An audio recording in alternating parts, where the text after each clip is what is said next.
All right. Well, good evening, everyone. I know some people might still trickle in, but I definitely want to start on time, be respectful of your time, and it's 6:02. So let's get started. My name is Elizabeth Gomez de la Casa. I'm one of the admission representatives here at College of DuPage. I'm excited to be here and seeing so many of you join virtually. This session is really an important session. It's near and dear to my heart. Good information will be shared. This is a webinar, meaning we cannot see or hear you, but you can see and hear us. So feel free to get comfortable. I hope you have a snack in front of you, something, maybe some hot chocolate in front of you. Feel free to take notes, however works best for you. Some people like to take screenshots. Some people are jotting things down. This session will hopefully be posted soon so that you will be able to reference back to this recording. We will include some links in the chat, so feel free to either open up a Word document or an email so that you can easily copy and paste those links and save them for a later reference, right? So feel free to kind of get adjusted to whatever works best for you. We're going to go over some information, but we will have time for Q&A, some questions at the end of the session. Okay, so again, my name is Elizabeth. I'm an admission representative. A little bit about me. I am a first-generation student myself. I started at a community college, transferred to a four-year institution, and then when I became an admission counselor, I was at a four-year institution for many years, but my heart is at a community college. And so I came back to a community college to serve our community. There's so much good information to learn about community colleges. I want the rest of my colleagues to introduce themselves, and we'll get started with the agenda. Hi, everyone. My name is Yvette Ortiz. I'm one of the financial aid representatives here at COD. And then I'm also a first-generation student. Hi, everyone. My name is Ashley Estes, and I'm one of the student ambassador captains. Hey, guys. My name is Katsia, and I'm also one of the student ambassador captains. Hi, guys. I'm Tiffany, and I'm a student ambassador member. Hello, everyone. I'm David, and I am as well a new student ambassador here at College of DuPage. Thanks, everyone. I'm so glad we have students with us today. So students that are watching, if you have questions, make sure you're getting your questions ready. I think there's nothing better than actually having another student to chat with. So today's agenda, we're going to review some general information. We're going to review specifically who is a first-generation student. Some of you received this email and you signed up and you're not really sure why you got this email, but we're going to make sure we explain to you who is a first-generation student. And then the way we're going to approach this conversation is, what are some of the most frequently asked questions that we get from first-generation students? It'll be kind of packed with just different information, but these are the common questions we get. Also, I think it's important to note, this session, we really, we're going to try to answer the questions that you can't just kind of get on a flyer, right? We have tons of events coming up this spring, information sessions that get very specific into the process, but we wanted to hold space for first-generation students, the types and address some of the questions that sometimes you don't know to ask, or you go to a session and it's a great information session, but you kind of have some preliminary questions, right? Some questions that you just kind of needed a little bit of a better explanation on things. And that's what we want to hold this space for. And so then you'll hear a little bit more from our ambassadors, or it'll be your time to ask some Q&A and ask some questions that were not addressed in this presentation. So let's start with, who is a first-generation student? At College of DuPage, students are considered first-generation students if one or both of your parent or legal guardians did not attend a four-year college or university, attempted some college but did not complete a bachelor's degree, attended a community college, a technical school, or an institution in another country, did not attend college, but you, the student, did attend college, but you, the student, have lived away from them for more than half your life. And then the last bullet point, it's really not a note, but it's just kind of like a side note. Adult students are first generation students too. So if we have any adult students watching and joining us today, thank you for joining us. Sometimes adult students don't realize that they are included in this, right? So if you are an adult student and you would identify with one of those bullet points, you're also considered a first generation student. So let's get to our first question. One of the most common, most frequently asked questions is, how should I get started? What do I do? I'm not going to spend a lot of time on this because this is one of the main examples that we have specific next step information sessions. At the end of the presentation, I'll also show you how to get in contact with your admission representative. You all have an assigned admission representative like myself that we can guide you and walk you through this process. Online, if you visit our website, cod.edu, at the top of the page, there's a button that says admission. It'll be up here. And then there's an option that says steps to enrollment. And it kind of looks like this image. It looks like the image posted here. Our enrollment process is broken down into 5 steps. And there are some details within those steps that we just want you to, we encourage you to follow them in order. And so sometimes students are jumping ahead and we don't want you to feel like you're getting the runaround. So we really encourage you to follow this process in order. One of the first kind of mix-ups that some students have is they will ask, I need to get registered. I want to get registered. So first thing to note is the difference between applying and registering, right? You first have to submit an application to the college to become a student. When you apply, you get an ID number and you can move forward with the process. Registration comes later in the process. Registration means when you're getting ready to create your schedule, save your seat in those classes. So we want to make sure that you know that different lingo. You have to apply to the college in order to then register. So sometimes students will tell me, I already registered, but I know you haven't because registration hasn't started yet. And I know that what you're really trying to ask is, I already applied. That's what you're really trying to tell me. I already applied, right? So applying and registration. So when should you submit your application? Some of you, I would say actually a lot of you, I know I saw the registration list, already submitted your application and that's great. But for those of you who haven't, it's not too late. When should you submit your application?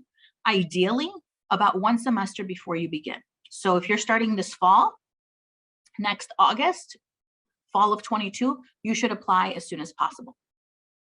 If you're looking to start this summer, again, you should apply as soon as possible, right? Applying to the college is the first step. So let's go over a couple of tips on the application. We really want the student, right? It's so important that you, the student, are submitting your own application. High school students, I know it's really tempting to let maybe your parent, legal guardian, older brother, sister help you, and help sometimes turns into like someone completing it for you. But it's really important that you know what you're putting on that application. Adult students, sometimes it's really tempting just to let your spouse or someone else in your family, again, do that application. It's really important that you're filling out your own application. Make sure you use your full legal name.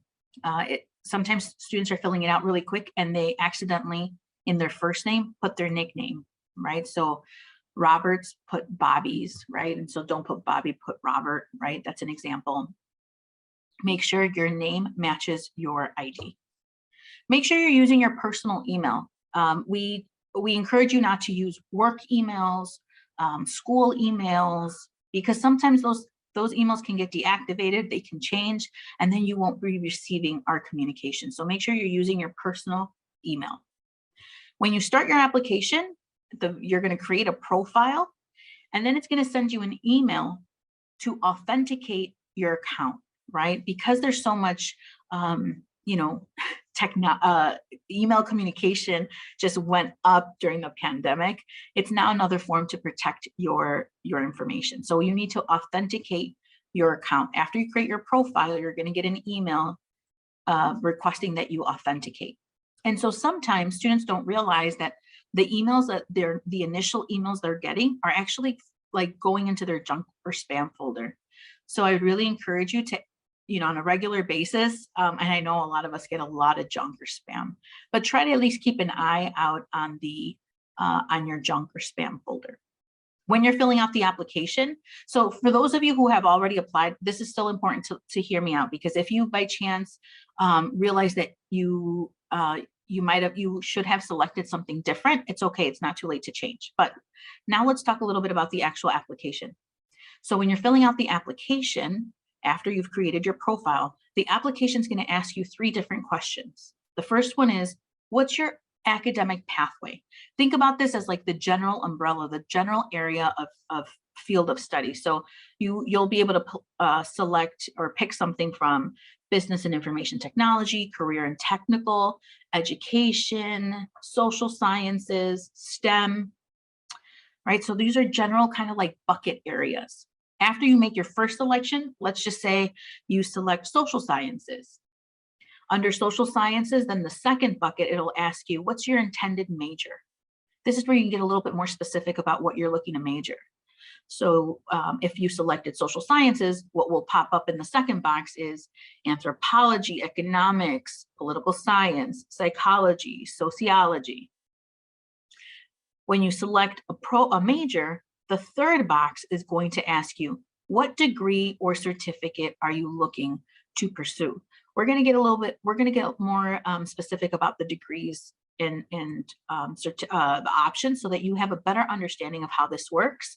And again, if you remember or you have questions about what did I select, maybe I should have selected something else, you can always follow up with an admission rep.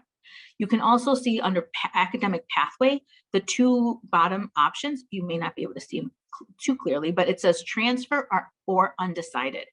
So for students that maybe don't know what they want to study, but they know they're going to transfer to another institution, you can select transfer. Or students that I really don't know. I don't know if I want to transfer or go into the workforce, you can select undecided too. But when you get to the degree section of this application, it's really important to pay attention to what Yvette is about to tell you. We're going to kind of go back and forth. We want to answer some of these or address some of these things as we're reviewing this information. So I'm going to turn it over to Yvette to explain for financial aid purposes why the degree and certificate question is important. Yvette? Thank you, Elizabeth. Yeah, so it's really important for you to select a degree or certificate because the way financial aid works is financial aid is only going to disperse and be applied to the classes that are needed for your certificate or degree. So if you're not enrolled in a financial aid eligible degree, program, or certificate, then you wouldn't be able to use financial aid to pay for your courses. So it's important to select a degree or certificate once you decide, so that way financial aid can be applied to your classes. Yeah, and then I kind of sense like a question here would be, okay, so I can be undecided, but then what am I going to pick for my degree? If you can be undecided, but you are still degree seeking, right? So you can be undecided, but seeking a general, maybe general education courses in an associate of arts or an associate of science, right? So we can address some of those specifics if you have questions about it. Again, apply as soon as possible. Next question that we get is, how do I know what classes I'm supposed to take? So this is part of the process. Students, I don't want you to stress out more than you probably already are. One of the steps of the enrollment process is to meet with someone from counseling and advising that would help you select your classes. But we do want you to feel as prepared as possible for that conversation. At the end of the presentation, I'll also let you know that there's a part 2 to this session where we invite our colleagues from counseling and advising to talk more detail about this. But for now, we want to give you just a general understanding. After you take placement test or have been waived from placement testing, you can set up an appointment to meet with someone from counseling and advising. This will be someone that really kind of helps you do a plan of courses, what courses you should take first, what classes you can take next semester. So you don't have to worry about understanding this piece or thinking that you're going to have to figure this out on your own. But let's kind of review generally of what your academic options are. At College of DuPage, we basically have 2 options. Students are either thinking of transferring, they're going to start off at College of DuPage, taking some general education courses, and then they're going to transfer to a 4-year university. Or students are thinking they're going to start off at College of DuPage and then maybe go straight into the workforce. They're not necessarily thinking about transferring. One of the many benefits of a community college is that you can still start at College of DuPage if you're still not sure if you're going to transfer or go into the workforce. But we're definitely going to want to make sure we're having that conversation, because there's only very few classes that you can take that might work for both. So it's a little bit of a balance, right? We don't want you to stress out if you are undecided. It's okay, but at the same time, we want to make sure we're having that conversation as soon as possible, and that you're using the resources to help you determine what path you're going to take. So first is transfer option. So this is students that want to start off at College of DuPage and they have the intention to transfer to a university. The most common transfer degrees are the Associate in Arts, the Associate in Science, or the Associate in Engineering. So a lot of times students really are thinking community colleges offer an associate's degree. They don't realize that there are different types of associate degrees, right? So these are the most common transferable degrees. These degrees focus heavily on general education courses. They're not going to transfer too much on your major, because you're planning, the goal is to transfer. And when you transfer to that university, that's when you're going to focus on your major.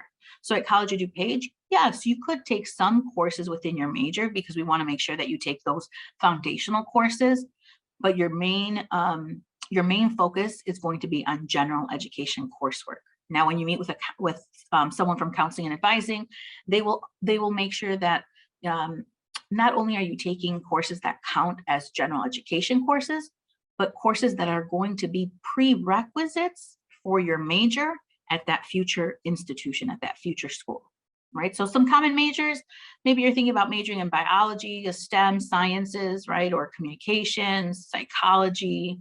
There's so many majors, right? But the goal here is you plan to transfer. Then we have the workforce option, students that are planning to start at College of DuPage and go straight into the workforce after they complete their coursework. We have what's called an associate in applied science. The way I remember it is the keyword applied. It's applied in something very specific, right? It's focused. We have associates of applied science. So that's an associate's degree, but you're going to do less education, general education coursework, and you're going to focus more on that technical skill. We also offer certificates. Certificates are generally shorter. They're only going to be a few courses in that specific area. You're not going to have to do any of those general education courses, and you can go straight into the workforce, right? So some of the most common programs in the workforce are automotive, culinary and hospitality, fire science, welding and manufacturing. There's just so many, there's a lot of different programs that you might be interested in. I will also show you later on in the presentation where you can see that online. Some other academic options. Some students feel that they're stressed out because they feel like they have to commit to something from the beginning, from the start. If you know what you want to major, if you know that you're going to transfer or go straight into the workforce, that's great. So this is specifically, I'm going to, for a minute here, address students that are undecided or just maybe not 100% sure. You have a couple of things in mind. You might have heard that College of DuPage offers partnerships with other universities. So that we have programs that are called guaranteed admission programs, where there are partnerships with certain universities. You start at COD and then you're automatically admitted to that university if you follow the requirements. We also have the guaranteed programs are what you traditionally hear as 2 years at COD and then 2 years at that partner university, right? For a total of 4 years. And then we have 3+1 programs. These are partnerships with other universities where students complete 3 years at COD, and then that last year is you complete it at the partner university, right? Your degree is from that university, not from College of DuPage. And then we also have a partnership with the University of Illinois Urbana-Champaign. It's called Engineering Pathways for students that are interested in engineering. This is where students would have to apply into the Engineering Pathways program. If you are admitted, you follow the guidelines of UIUC, At the end, if you are admitted into the Pathways program and you follow the guidelines, then you have guaranteed admission into the College of Engineering, right? We have a lot of wonderful resources posted on our transfer page, right? As new students, I think it's great even if some of you might have already started this semester, but you're still, you still have that new feeling. So some of you might be joining us and actually already started classes this semester. It's never too early to start kind of browsing and looking at this information. But it's all about a balance. I also don't want you to stress out more than you probably already are, right? We have a lot of resources on our transfer page. There's information about the Illinois Articulation Initiative and transferology. The second part of that question of how do I know what classes to take generally comes up when students are asking, how do I make sure my classes transfer? Not only how do I know what classes to take, but how do I make sure my classes transfer? When you meet with someone from counseling and advising, they'll have a more in-depth conversation with you about this, but there are resources posted online of these like transferology. Students can like plug their courses in and make sure that it's transferring to a particular school. I'm going to go back and take a pause here. Ambassadors, did you know what you wanted to study? Did you know, were you 100% sure of your major? Did you already switch your mind maybe once or twice? Let's hear from you for a minute. Yeah, that's a really good question. For me, I did know what I wanted to study. I wanted to study zoology. I want to work with animals, and that's something that I've wanted to do my whole life. What I did change was my minor. So I originally started with a minor in psychology, and I actually took a really interesting communications class, and I found out that actually there's quite a good number of zookeepers and zoo educators that do have a minor in communications. So that's what I switched. But for me, I knew what I wanted to do. So I'm working on that associates in science path. But that's just my experience. Kitsia, what is yours? So I want to be a computer engineer, and you mentioned the engineering pathways, and I'm actually a part of that program. It is kind of like a program where they have a set of classes for each semester. So they already have everything laid out for you, which makes like the transfer process easy. So if you're somebody looking into that, I can totally answer some questions regarding that. Nice, congratulations. Yeah, so these are two students with different experience of even just probably getting started at COD. But for those of you who are already kind of know what path you want to take, then it's never too early to really kind of have that in-depth conversation with your when you meet with someone from counseling and advising. Okay, I'm going to fast forward here. Next question we get is, what's going to be my schedule? So could I pick my schedule? What if, I work full time? How can I get my classes in? I think for our adult students, this is really important of kind of thinking, how am I going to balance my my full-time job, family commitments, and everything else kind of on my plate. So a couple of things that we want to address about schedule, or just once you select your courses, is finding the balance. And the key is to register early. So on the screen here, you see I listed, when does summer registration start? It starts in March. So you can start registering for summer classes in March. Fall registration begins in April. And spring registration begins in November. If you are a new student, we want to give you this information maybe as you're going through the enrollment process, but remember, this is all information that you're going to have to remember for every semester moving forward, right? Every semester, if you want to have that key schedule, you put it in your calendar that summer registration begins in March, right? Fall registration begins in April, and spring registration begins in November, so that you can kind of get like those first dibs on creating that most ideal schedule. So what will your schedule look like? So it's not going to be like high school, where you're in school Monday through Friday, 7:30, 7 a.m. to 3 o'clock. It's way too early for me.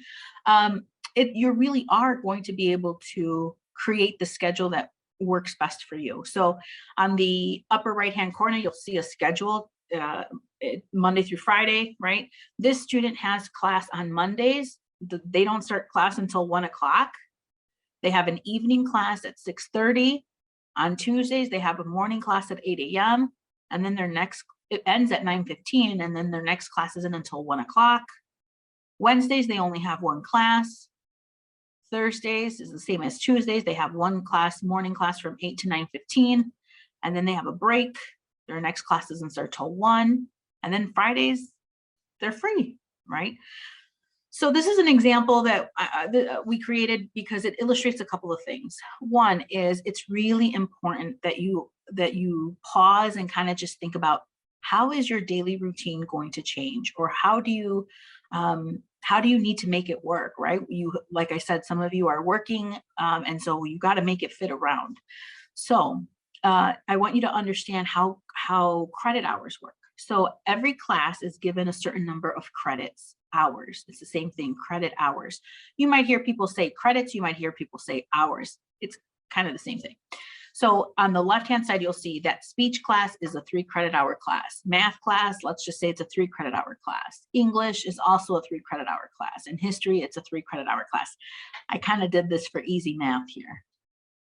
So if we add up all those hours, right, 3 plus 3 plus 3 plus 3, total 12.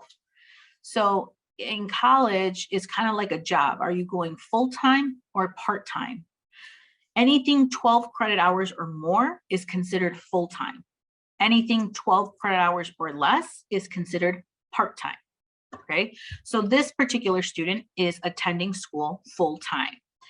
So credit hours, typically, if the student registered for 16-week-long courses, that's like the entire semester, 16 weeks, that also typically means about how many hours they're going to meet per week. So if they registered for 16-week classes for the semester, that speech class is going to meet about 3 hours a week, more or less, right? So you'll notice that on Tuesdays and Thursdays, they go for almost an hour and a half. So an hour and a half on Tuesdays, an hour and a half on Thursdays equals the 3 hours. But look at that history class. That history class meets Monday nights for almost 3 hours. Now they don't have to come back to history until next week. I also see a lot of students who are right out of high school. You know, they're already in that habit of coming to school really early in the morning. So they think that it just may be best to do that, right? I'm going to come to school really early in the morning, get all my classes out of the way, and then I have the whole afternoon open.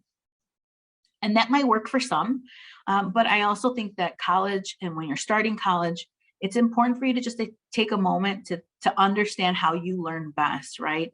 And if you have that flexibility in your day. I always use myself as an example. I'm not a morning person, but I am responsible. If you make me take an 8 a.m. class, I'll be here, but maybe I'm not fully paying attention. And so what works best for you? And so a lot of times, students think that they'll just schedule all their classes in the morning so that they can work all day. But when are you going to do homework, right? Typically, we say that for every hour that you're in class, you're going to have about 2 hours of outside class homework, right? So although this student is in class 12 hours a week, they're really going to have about 24 hours of homework. So when we think about time management, you're thinking about, is it best for me to go full-time or part-time, or am I willing to adjust my schedule to fit everything that I need to fit? When am I going to do homework, right? And what's my work schedule? How many hours am I working? Can that change?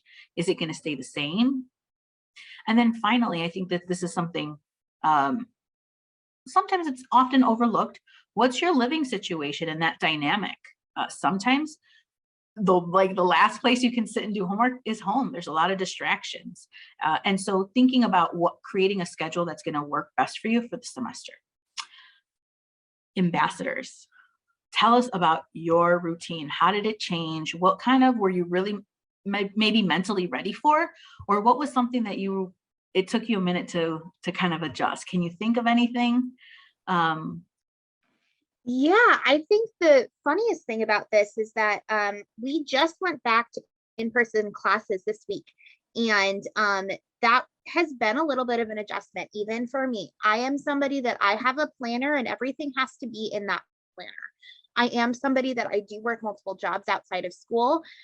So for me, making sure that time management, I mean, as Elizabeth said, that's the most important thing.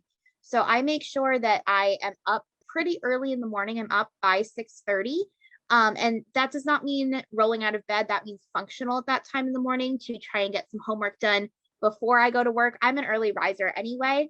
And then making sure that, you know, I'm really using all of that time appropriately. As Elizabeth said, you know, a lot of people don't necessarily think about how much 1 credit hour is until you're kind of in the middle of it. So please just keep that in mind and definitely do not overload yourself your first semester. Kitsia, anything to add? So I'm currently taking 19 credit hours, which is like over the 18. Yeah. And with my in-person classes, it's just super kind of hard to go back and forth because you have to always create time for study and then also working. So it is a lot, but I am managing it because I think I'm a very organized person. So it just somehow works out for me. But definitely for your first semester, you want to make sure that like you are capable of doing like whatever you sign up for. So. Thank you. I just also want to stress that I'll be honest, right? I definitely was not like them. And so we're all really different. And so these are just examples that we're sharing with you. But I think what we want to encourage each of you to do is take a moment to reflect, to really maybe think about your strengths and your weaknesses. Like I mentioned, Ashley's a morning person. I am not, right? For me, when I was in college, I never took a Friday class. That was the day where I could work the most hours, where I can sit and do homework. I knew that if I went home, I was going to have a lot of distractions. And so in the example that you see on the screen on Tuesdays and Thursdays, when that class that ends at 9:15 and then starts at 1 o'clock, this is an example of sometimes what works best for first-gen students. Because a lot of times our families want to support us. They do support us. They just maybe don't realize the distraction it is to study at home. So for example, I get a lot of parents who might say, well, this is a waste of time. They might, you know, students should just take a class at like 9:30 and be done.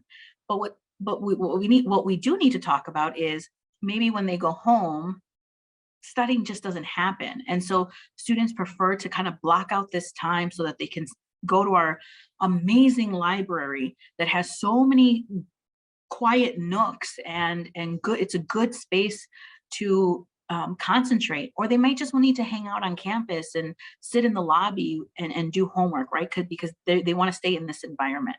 For our adult students, maybe you don't have enough time to drive home and then come to campus. So it just may benefit you just to come to campus or plan to stay after. If there's kids in the house, right? Or the distractions that you know you might be going home to. So thinking about your daily routine.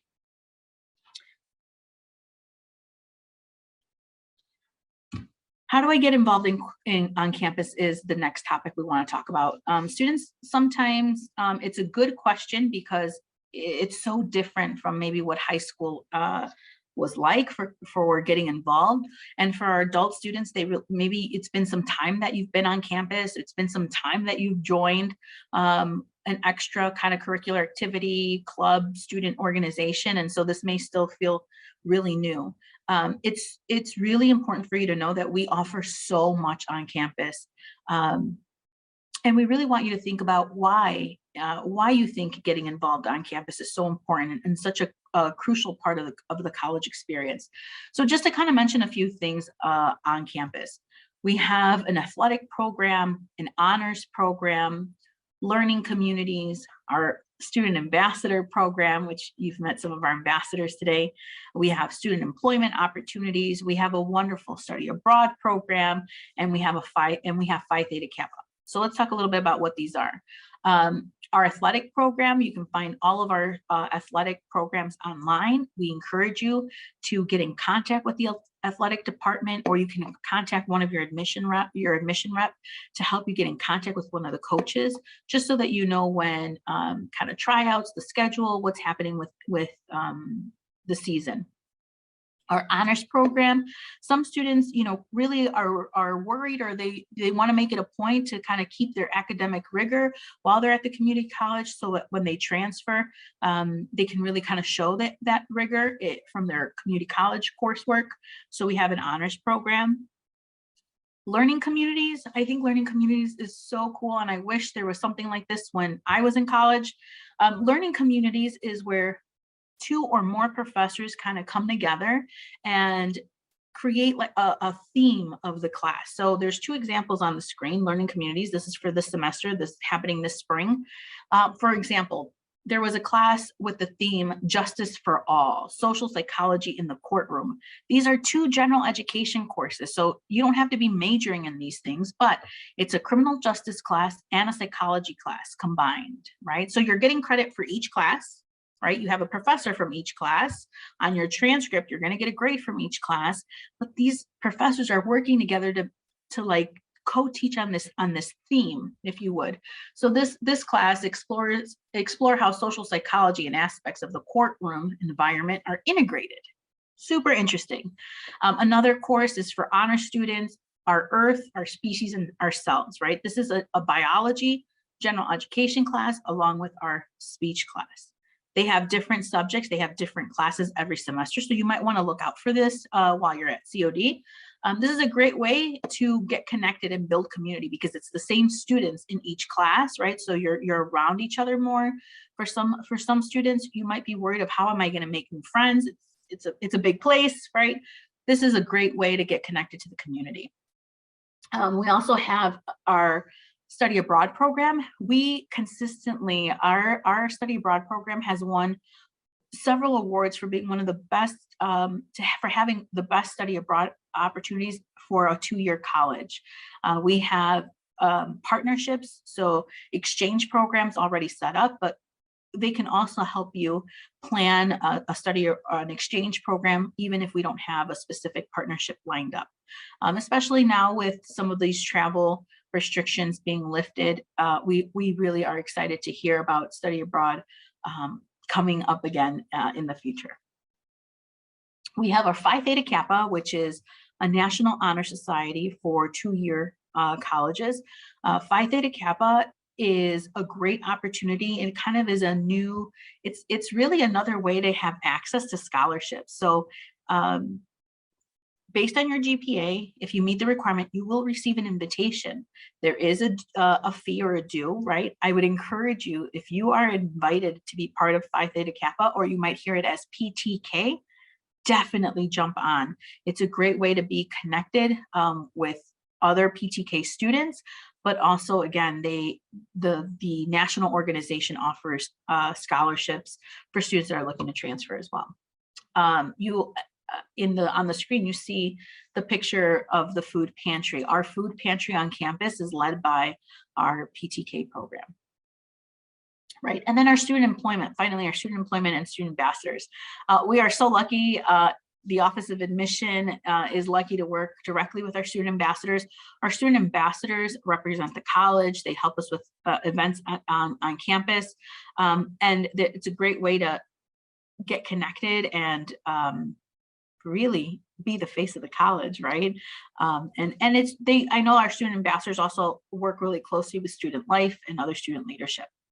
Student employment, there are several opportunities for students to work on campus, from the library, cafeteria, labs, computer labs, different departments. Every job will require their own interview, right? So it's not typically one application for all jobs. You will need to apply for each job that you're interested in. Ashley, I see you popped on. You want to talk about ambassadors? Yeah, sure. So I was lucky enough to join the ambassador program right out of high school, which I would highly recommend doing that. When I joined, this was June of 2020. So when things were very, very up in the air in terms of the pandemic, and we were entirely virtual, And part of the ambassador program is for students that are coming out right out of high school. They take a Speech 1100 class with the rest of the ambassadors, and they get that free in exchange for working with the Office of Admissions. And I was with all of my ambassador friends for that semester, and that was a really fun class for all of us to kind of get to know each other throughout the semester. And several of them I am still good friends with now. And then in terms of student work opportunities, once if you choose to become a student ambassador captain, that is a student worker position as well. And definitely get involved. I know a lot of people think because it's a community college, you don't need to, but please do so, because it has opened up a lot of doors for me. I know in terms of my transfer institution, that's Olivet Nazarene University, I got a lot of scholarship money from being a part of the student ambassador program here. So just keep that in mind. So there we have over like 60 to 80 clubs and organizations. They kind of fluctuate year to year.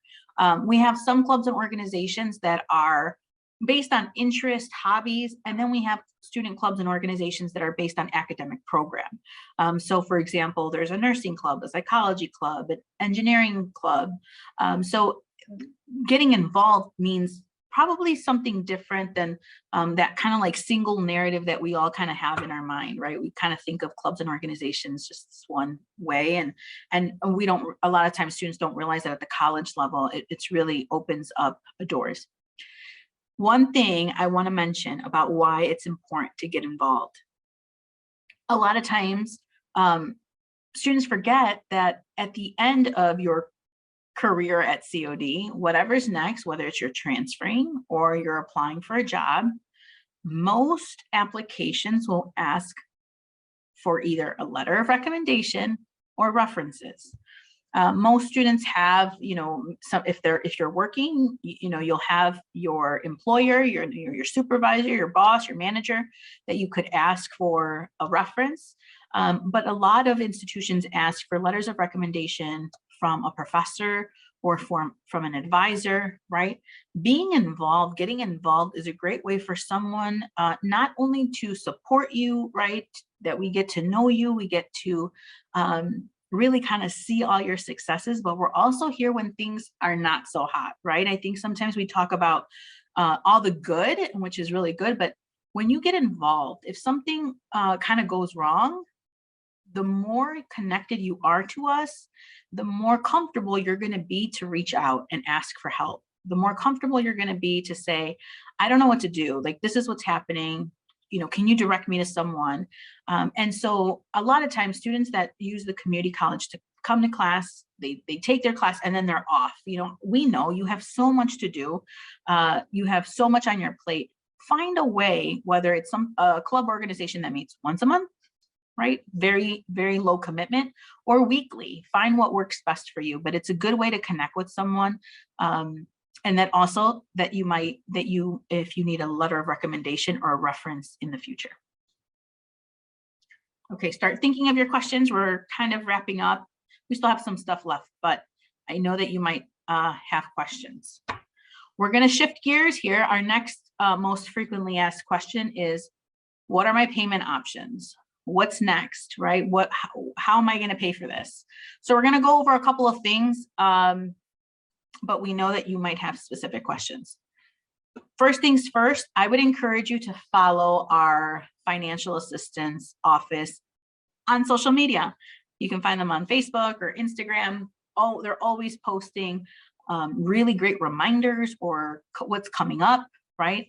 But let's talk about payment options. One of the most common misconceptions that I feel I hear a lot from first-gen students is that they associate the word financial aid automatically with FAFSA, with the free application for federal student aid, right? They think FAFSA equals financial aid, and that's true.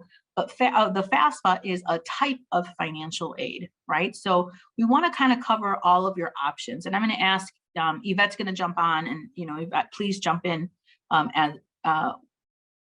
so that you can explain some of this in more detail. But let's kind of just do a quick overview.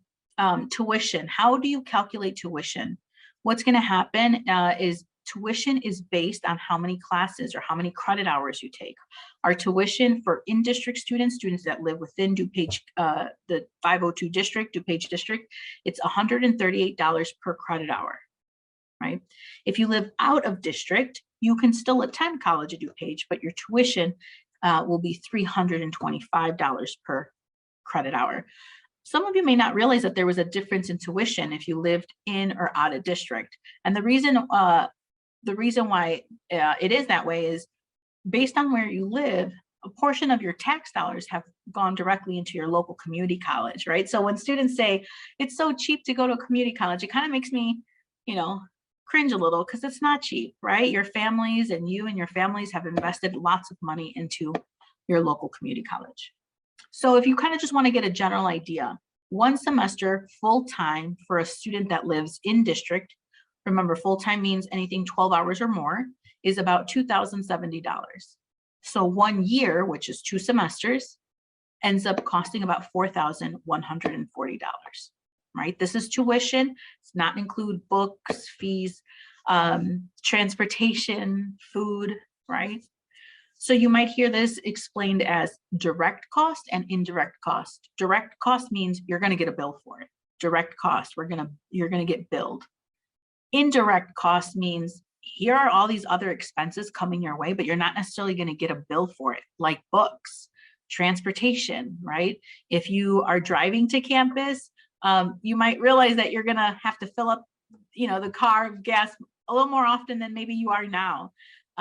Or if you're taking public transportation, you realize that the public transportation, there's a fee, right? It's no longer like the school bus, maybe that you took for high school. We do have payment plans, scholarships, and then we also have resources to help students fill out the FAFSA or the alternate application. Another tip I want to encourage you is to I mentioned to follow our social media, our financial assistance office on social media.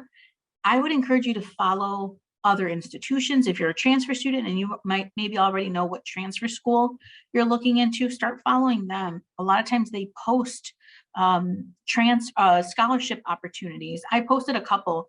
There's an organization called the Illinois Student Assistance Commission. It's isac.org, isac.org.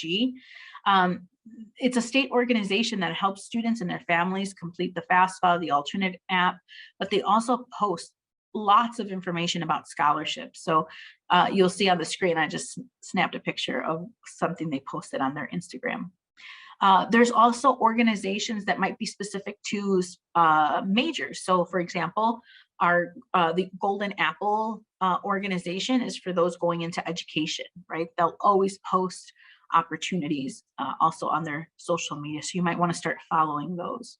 And then there's scholarships that are not from COD, but they're from your local district. So this is just the first one I found, right? But the Rotary Club of the Rotary Club of Naperville. So it's just one example. You can kind of keep looking, keep digging of what scholarships, aside from COD, what other scholarships could you apply for? Yvette, do you want to take it from here a little bit? Yeah, thank you. So just to kind of piggyback off of what Elizabeth was saying, it's important to kind of do your own research on the website.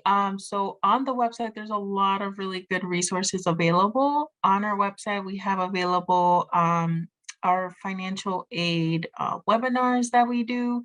So we have videos on specific topics that, if you need help figuring out how to create an FSA ID and password for your FAFSA, or how to navigate that scholarship website, or just overall information about how to buy your books at the bookstore using financial aid. So we have different videos on that you can look into. And also just to talk about like the payment plans. So as you can see, Elizabeth touched on the payment plans. So the earlier that you do your payment plan, the less you have to pay as a deposit. A lot of students think that because they're receiving financial aid, they don't have to enroll in a payment plan, but that's not the case. So even though you're receiving financial aid, you still have to enroll in a payment plan to secure your place in your classes. If you don't enroll in the payment plan, you might risk getting dropped for non-payment. But if you are receiving financial aid, there's different options for those payment plans. For example, you can enroll in a payment plan that defers those payments until your financial aid kind of kicks in and pays off your balance. And then also just to touch on scholarships, you know, a lot of students miss the deadline. So right now, you want to make sure that you're applying for those scholarships for the next school year, right? So right now, our scholarships are available for the fall semester, and these are due in March. So you still have some time to complete them. And then you want to kind of like maybe write down deadlines, keep a calendar of when your deadlines are due for these scholarships. What are the requirements? Do you need to write an essay? Do you need an official transcripts? So there's a lot that goes into applying for your scholarships. And then, yeah, so we also have available FAFSA workshops and alternative application workshops. So we have available specific days and times where you can sign up for an appointment, and we'll work with you one-on-one to help you complete the FAFSA or alternative application. It'll be through Zoom for the time being, and then we're going to be there and we'll help you complete that application. Thanks, Yvette. I'm going to take a pause here, and I'm going to, if you are not familiar with Zoom, I want to make sure I explain this. Down at the bottom, or where you see kind of like the bar of options, you should see two options. That's one says chat and one says Q&A. If you are okay and you're comfortable posting a question so that the group can see, you can put it in the chat. But if you prefer to ask maybe a question that's a little bit more private, or you're just not comfortable posting it for everyone, you can use the Q&A function. As we wrap up, now is the time to kind of start posting your questions, and we'll address them as we go. But please don't leave today's session if you have a question. I saw a student ask kind of like the base salary of a job, of our jobs on campus. They will vary, but one thing I forgot to mention about jobs on campus is that at College of DuPage and most institutions, we prioritize you being a student first, right? So we typically do have limited hours that students can work per week. But also we want to be as flexible as possible. We have, we want to make sure that you're here when we need you to be here, but all about balance, right? We want to make sure that you feel comfortable balancing your schoolwork along with work. There's more information to show you about financial options, but I think it's going to be one of those things that it's best to show you online. So we're not done with this topic. We're going to show you how to navigate a lot of this information online in a minute. Okay. The next question is, what am I not asking? And actually, I'm going to be really honest with you. This is not a common student question. I think the reason why we included this is because a lot of times first generation students feel like, I don't know what to ask. What should I be asking? And so one thing that as a first generation student myself, in retrospect, I think one question that I would have liked to have the lingo for was, what am I not asking? Right? As first generation students, we don't know what we don't know, right? And we know what we know. I want to encourage you to, maybe if you feel like you don't know what to ask, or you feel like you freeze a little because it's all overwhelming, a really good question to ask is, what am I not asking? Right? What am I not asking? And that will really tell the person that you're working with, like, I know that there's stuff that I need to know that I don't even know to ask, right? So what am I not asking is a really good, go-to question. So what am I not asking? Let's talk a little bit about campus resources. When you are a student on campus, it's so important to know that these services are available to you. And we definitely want you to take advantage of them. When we talk about kind of navigating student life, the college experience, many times students sometimes seek resources too late. And it's really important for you to kind of start using them, get comfortable with them from the beginning so that you know that they're available through your college journey.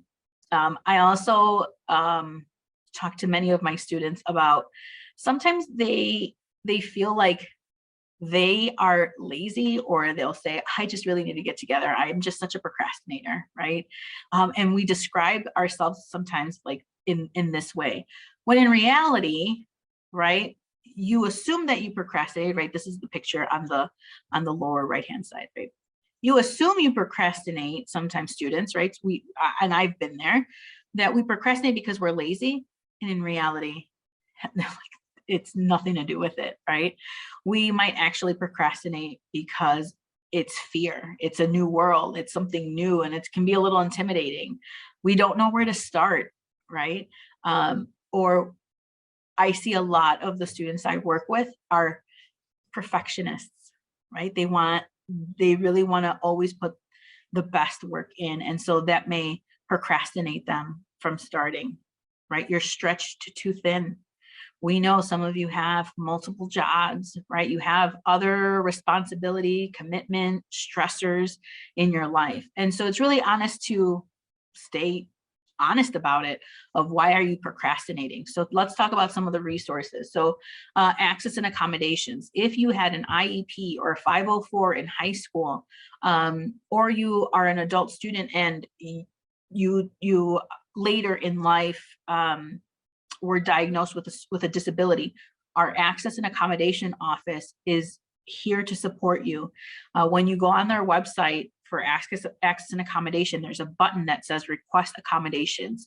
You'll fill out their profile, their form, and then they'll contact you to set up an individual appointment. What's really important to note is that the accommodations are similar, but there are some differences between high school and college. The laws completely change. And so if you're a high school student, there's a great video that they posted on their website that is a presentation explaining the differences between high school and college as it relates to support services. So if you have an IEP or 504 in high school, you kind of just want to learn a little bit about how will this work at the college level. I highly, highly encourage you to go watch that presentation on their website. The other misconception is students think that they have to decide up front if they want to use accommodations or not. We typically recommend that you set up your accommodations up front. It'll still be your decision whether you want to use the accommodation in the class, right? So at least have that conversation with our access and accommodations team so that you know your options. Our career services does a great job of hosting different information sessions about interviewing, writing a resume.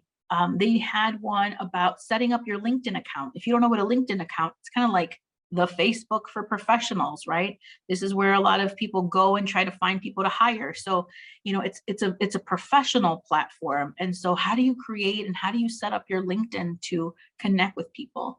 They do a variety of things, but it's really important to stay connected. So they also have social media. They're really active on posting their upcoming events. Our Center for Student Diversity, Equity, and Inclusion. I think it's really important for students to find their safe space and stay connected. We have resources posted for students on their website. They also celebrate big celebrations of Black History Month, Hispanic Heritage Month, and so forth. So it's really, again, a good way to stay connected and knowing what's on campus. How can I feel engaged while I'm at College of DuPage? Our counseling, advising, and transfer services. You've heard me mention them a couple times, but when I've mentioned them, it was for academic purposes, right? These are the people that will help you select your courses, understand what courses you have to take. But they are also there for your mental wellness, you know, your well-being. Sometimes things get tough. I think we've heard a little bit more about this during the pandemic, but I don't think we can talk about it enough. We see students really stressed out mid-semester. First-generation students, not everyone feels this way, right? But it's a common feeling that you have, you know, your family's sacrifices on your back, right?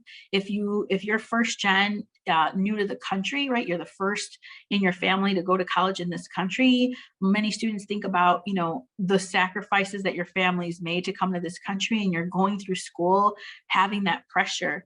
Other first generation students just kind of have that financial piece stressor of, I can't mess up because so much sacrifice is going into this.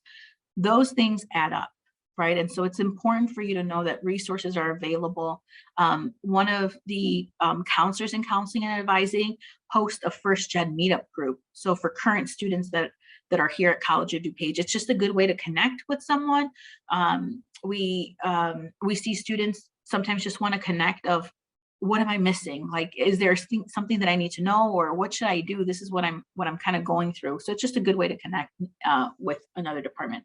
And finally, Learning Commons. Learning Commons is like our tutoring center. So they offer services from specific subject areas, just roundtables for students to go in and do their homework, and study groups.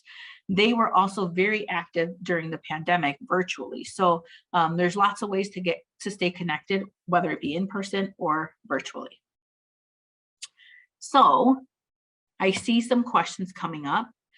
We are not done. I'm going to switch and start showing you some things online, so that I think it helps when you can see it and visualize it where things are posted. But before we move to show you things online, I want to make sure that you note, save the date. This was part 1. This was a very general information, kind of big picture. We're going to get into a little bit more details about next steps. You're going to meet folks from other departments. Financial aid will still be here, but you're going to meet my colleagues from counseling and advising specifically to talk a little bit about that conversation. So that's Wednesday, April 13th from 6 to 7:30, right?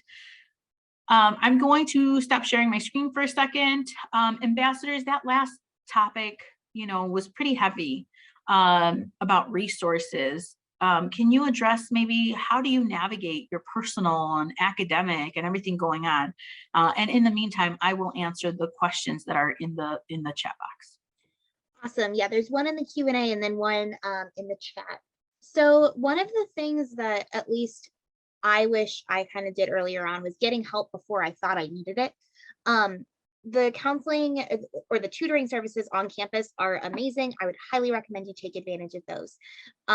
They are completely free. For me, the resource that I've used the most lately is the Career Services Center. Being a zoology student, I need to be thinking several months in advance of internships. I'm actually about done applying for summer internships at this point. So if like you don't have a resume, they can help you build it. For me, I already had an existing resume that they were able to look over, give me awesome feedback so that I could send it in. Cover letters, all of that, they are more than willing to help. And they honestly, my resume looks nothing like it did a year ago, and I'm very thankful for that. So that's just one example. Kitsia, do you have anything else to add? Like you said, Career Services is amazing. They also helped me build my resume for like a class, because that was like an assignment for me. And I've used that for like a lot of things that I did apply to. So it's really useful.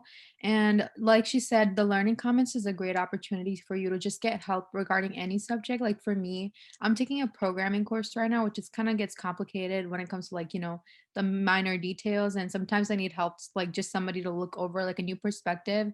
And there's someone always available regardless of like what course you're taking. So I would totally recommend you using that source just to, you know, get comfortable with anything that you're doing.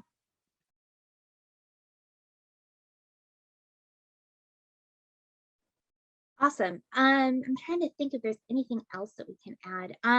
One of my favorite things in terms of the Learning Commons, which is our tutoring service on campus, is the fact that they can look over your essays if maybe you're not a super strong writer, or even if you are. I know for me, I'm that crazy person that like writes in my free time. And I had them look over all of my essays, and all you do if you want to do it online, you can do this in person or over Zoom now, is you send in a letter or a copy of your rubric and then a copy of your essay, and they will spend 45 minutes going through it. And that can occasionally mean up to a line by line breakdown of what you need to do better. And it makes a huge difference, even if you're a strong writer originally. So again, keep that in mind as well. Awesome, thank you. So there was a great question in the chat that I think would be beneficial to everyone. And then we're going to go into showing you those other areas that I mentioned. But if you have questions about a specific career track, you want to go into the workforce, there's no better information than getting it directly from the department. So I would encourage you, if you still have questions about the program, what courses, where will this lead me to as far as workforce, I would encourage you to get in contact with the department or the program advisor. How do you do that? So I'm going to make this screen a little bit bigger, actually. Eva, can you give me a nod? Can you see that okay? Perfect. Okay. So wherever you are on our main website, cod.edu, you're always going to have this ribbon of information. If you go under admission, programs, you can go to program home. You could find your program by pathway, by that general area, or you could just see all programs in alphabetical order, right? So if you are looking, I believe the question was about student wants to be an electrician. So if you're looking under STEM, it's under our electromechanical technology. Right. The electrician's preparation. And then down at the bottom is the contact information from the department, from the coordinator and the program coordinator. Okay. We can look up another program just for examples, right? Programs home. Maybe I'm interested in healthcare, right? Maybe you just want to read a quick description about our nursing program. That's another. One tip that I would give students is that I know when you're new to a website, it's how do you navigate all this information? Especially like our health programs are going to be a little, have lots of information listed as you have to meet the requirements, right? But otherwise, get comfortable just throwing it in the search box, right? So for example, you can kind of see these are the most common things I look up, right? AP credit, learning communities, access and accommodation, the academic calendar, when does school start, right? You always have access to it online. You look up the academic calendar. So someone was asking about engineering pathways. Again, something I look up pretty frequently. It's already in my search box. It's the first thing. We have information sessions or directly into the engineering pathways program, right? So it'll take you straight there. Looks like they posted a presentation. Good. That's one thing that we've learned with the pandemic, right? There's more kind of information on demand. Okay, so if we go to our main website, let's kind of wrap up the things that we talked about, but now I want to show you how to access this online. Our main website, cod.edu, we talked about this ribbon being at the top. We covered lots of information. So how are you going to review this information? The admission tab, it says steps to enrollment. Right at the beginning of the presentation, I mentioned here are the 5 steps that you should follow in order to get ready to enroll. So if you've already applied, if you've already set up your My Access account, if you've already set up your email, you're ready to move on to step 2. A lot of times students think that step 1 was just applying, but you have 2 student accounts that you need to set up. It's really important to note. I have not said this, so this is the first time I'm saying this. Make sure you write this down. Remember, once you have been admitted, the college only communicates with you, the student, through your College of DuPage student email. We no longer communicate with you to your personal email account, right? For students that are in high school or you just graduated high school, I also need to just want to remind you that when you start college, you are considered an adult, right? And so all communication goes directly to you. You're no longer considered a minor. And so we do not send communication to your parent or legal guardian, right? If you've been, for our adult students, maybe some of you have prior college credit, or maybe you took AP classes while you were in high school, you might be able to waive from placement testing. So you can explore this option and determine if you need to take placement tests or if you can be waived, right? So that then you can set up an appointment with a counselor or advisor. It's not like high school. Your counselor advisor is not going to register you for classes, right? They're going to guide you and help you to select your classes, and then you can register. Register means you can pick your schedule, the days and time. And when you register, you'll be taking up a seat in the class, which generates your tuition bill, right? And then finally, at the end, there will be orientation closer to when the start of the semester starts. So this was the steps to enrollment information. I also mentioned that you all have an admission representative to help guide you if you get stuck along the way. Under admission, you can click the third option, contact admissions. If you already graduated high school or you're 19 years or older, we have our adult representatives. They're by last name, right? You can, based on your last name, you have an admission representative. Or if you're still in high school, you can select your high school. They're in alpha order, and you can determine, find the contact information for your admission rep. So Addison Trail, for example, your admission rep, her name is Rio. Here's her email and phone number. Downers Grove, your admission representative is Stephanie Lokensol. Her email and phone number. Fenton students, I'm your admission representative. Here's my email and phone number, right? We are here to help. So that's admission. We talked a lot about cost, scholarships, and aid.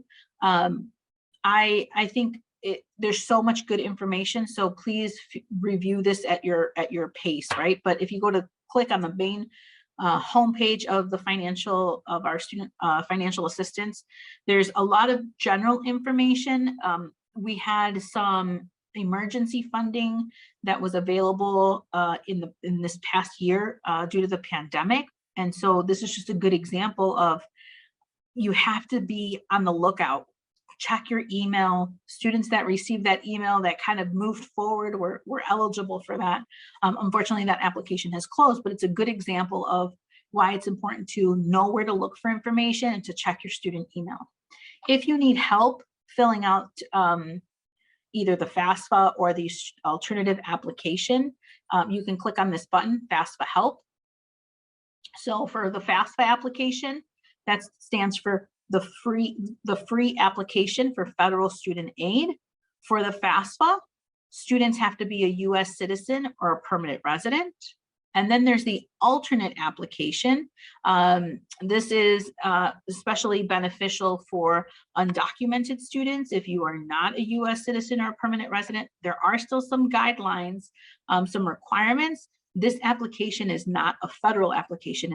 It's a state application through ISAC, through the organization called ISAC, ISAC.org. You have to have been in the state for more than 3 years. For both applications, you need tax information. So Financial Aid does a great job of kind of posting what are you going to need to fill out these applications. Make sure you note this. You must fill out FAFSA or the alt application every year, right? So if you are starting this semester, this spring, you needed to have filled out the 2021-2022 application. But if you're starting next fall, that's the 2022-2023, right? And they've listed for the 2021-2022, you need 2019 tax information. For the 2022-2023, you need 2020 information, right? Here is what Yvette was mentioning. We have upcoming dates to help you fill that out. We have upcoming webinars, right? We have on applying for scholarships coming up February 23rd. And then we have some past recordings, right? So we already have one on scholarships. So what's the benefit of going in person? You have a minute to ask questions, to live questions, right? There's also one about protecting your identity, making sure that how to stay alert, especially in a time like this when you're getting bombarded with emails. We really want to make sure that when you're applying for financial aid, you're dealing with private information, that you are aware.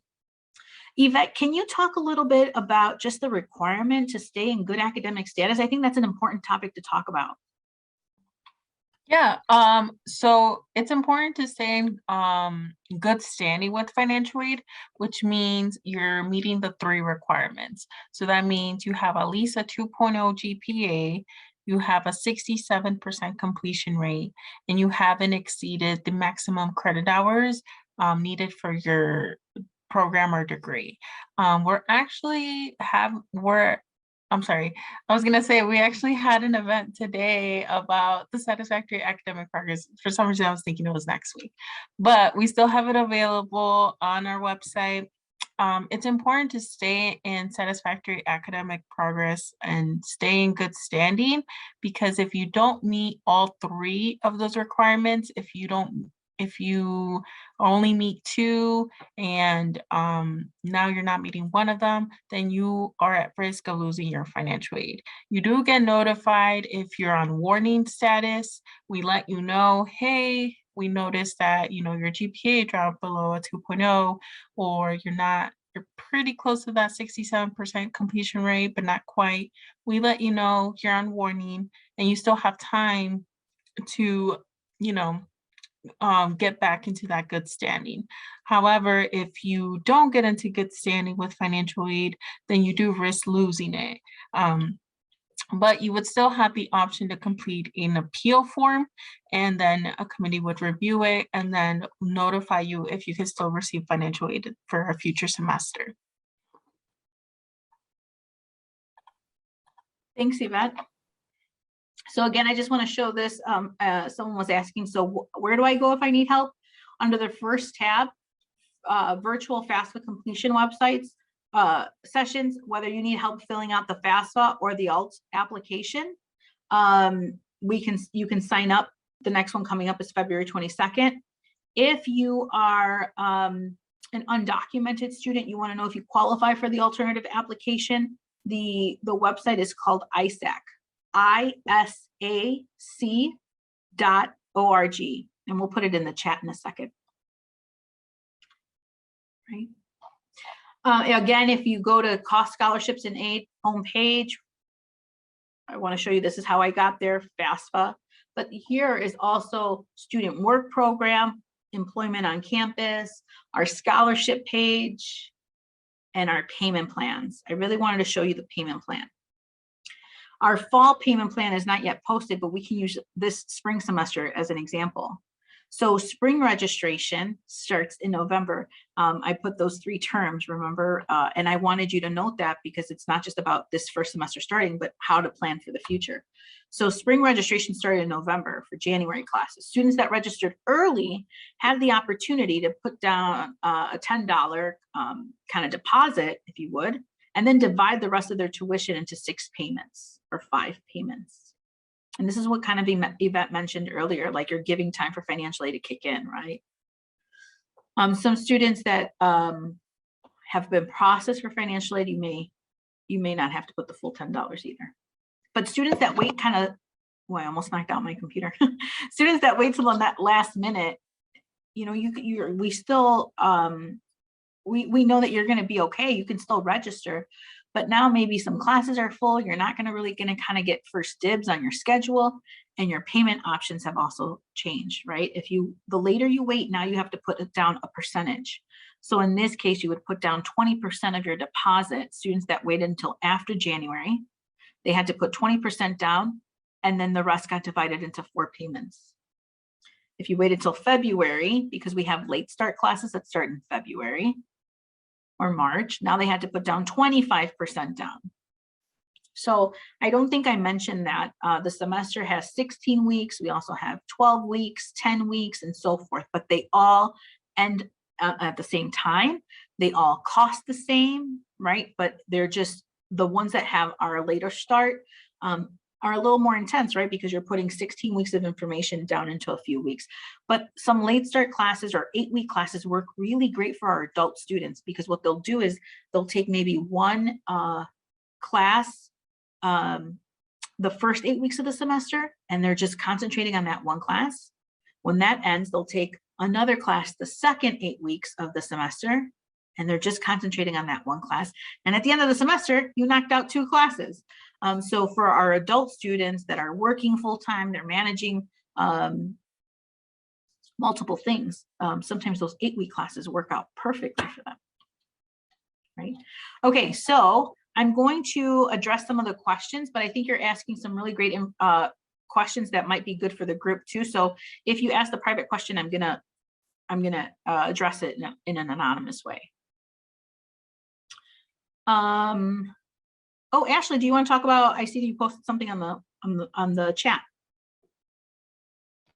about 12 and 8. Yeah, so one of the things that I love about COD is the different class options. I know for me, last semester I took my first 8-week class, and I actually took it on accident. I didn't. That was me not paying attention when I was registering. So please make sure that when you're registering for classes, you're aware that you're taking an 8-week course. However, it was wonderful, even though it was very high paced. So I did need to make sure that I was setting apart a good chunk of time every week to work on that class. By mid-October, I had taken my final and that class was done. And then I was able to really focus on the 3 other classes that I was taking. This semester, I am taking a 12-week course that starts in about 2 weeks, but the professor did actually yesterday post everything for the class, so I can start working on stuff now. The 12-week courses are nice because it's not as fast-paced as an 8-week course, but it's a little bit faster paced than a 16-week course. So I did that with like my English classes because I'm somebody that I love to write, and writing comes very naturally to me. So for me, a 16-week course when I did it first semester was, I don't want to say that it was boring, but for me, I struggled. When then that 12-week course I definitely had enough to kind of keep me busy and keep me enriched. So again, it depends on what type of student you are, but I definitely recommend trying one of the 12-week courses or the 8-week courses, or then taking a summer class that's kind of the best of both worlds there as well. Thanks, Ashley. So someone asked about a program. Remember that you can always look at the programs in alpha order, right? If you're looking for a particular and you're not really sure where to go, you can look in alpha order. Someone asked about cosmetology. It's under fine and applied arts. Cosmetology. Great program too. We have another question about placement testing. So placement testing is part of the admission steps to enrollment process. If you go to our steps to enrollment, step 2, it's after you've been admitted, you've set up your accounts, you'll navigate the testing or determine placement. So if you click on the link, it's going to take you to our testing information. There's 2 tests, reading and writing, and math. If you have questions, if you have to take the placement test, please ask your admission rep. So I'll give you a general kind of how do you know if you have to take the placement test. Our certificates that are meant to go into the workforce, most of them do not require placement testing, but some do. Some require the reading placement.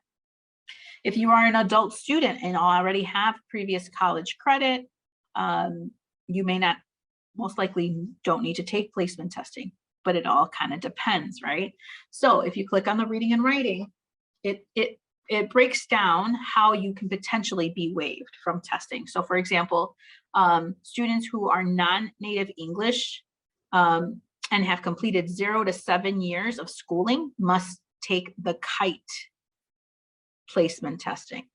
Students who are native English speakers and have completed 8 or more years can follow the instructions outlined below. So native English speakers, if you have a 2.6 GPA on a 4.0 scale or a 3.25 GPA, you can have your high school transcript sent to our student records office. They will evaluate your transcripts and potentially waive you from the waive you from reading and writing. If you have an ACT 20 or an SAT total score of a 950 or higher, you can submit your test scores so that you can be waived. You can submit your test scores to your admission representative as well, not your transcript, but your test scores, you can submit them to our office. If you already have a bachelor's degree and associate's degree, if you have more than 12 semester hours with at least a C average from another college or another institution. If you don't have any of the following, it gives you directions on how to take the self-guided placement.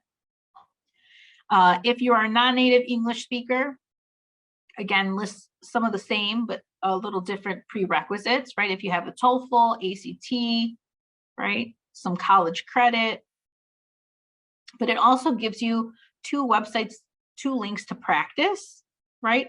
And then it gives you information when you're ready to take the test, you're going to go to one of our 5 locations. Okay. And then if I click the back button, I'm going to go talk a little bit about math. For math, again, it gives you some instruction on how you can potentially be waived. If you don't meet the requirements, then you'll have to take the math placement test. Step 1, it'll tell you to log into your Inside COD account, which you need to apply to set up your account so that you know your username and password to log into these accounts. You'll take test 1. Test 1 is prep. It's a practice, right? Take it seriously, because based on the questions you get wrong, you're going to get a study guide. You can study in it as much as you want. Also, please read the directions.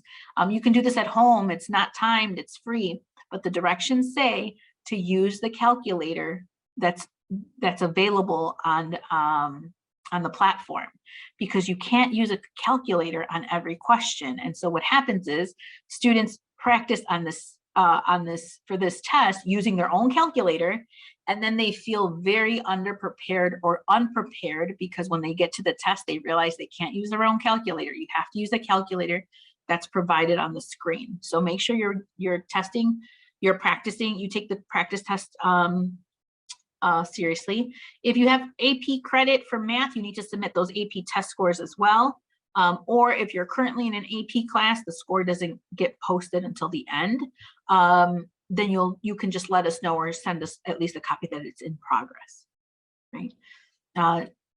For AP credit, you can, I can pull it up, but you can literally just search AP credit and it'll tell you how much credit you're getting based on score. For math, it depends. A 3 gets different credit versus like a 4 or 5 score, AP score. When you're ready to take the placement test,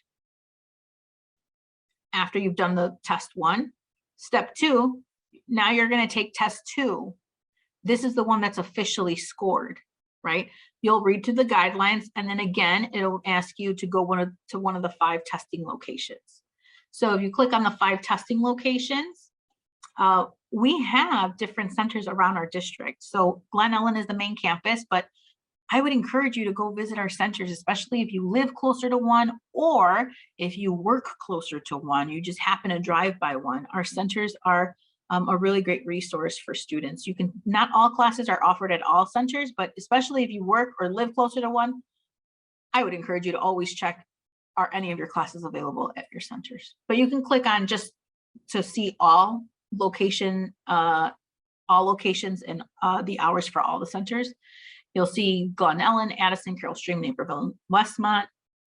Some students choose the location by what's closest or who has maybe the hours that works best for their schedule. Again, placement tests are free, untimed, and no appointment is required. But please note, it says Alex and Kite placement test will not be issued 90 minutes before they close.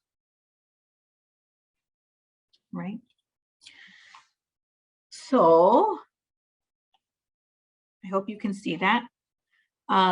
I want to thank all of you for coming. I want to be respectful of your time. I see that it's 7:29. I'm not going to log off immediately, but I want to just say congratulations from one first-gen student to another. I'm so excited for you. We want to walk alongside of you. We want to be here to support you in any way that we can.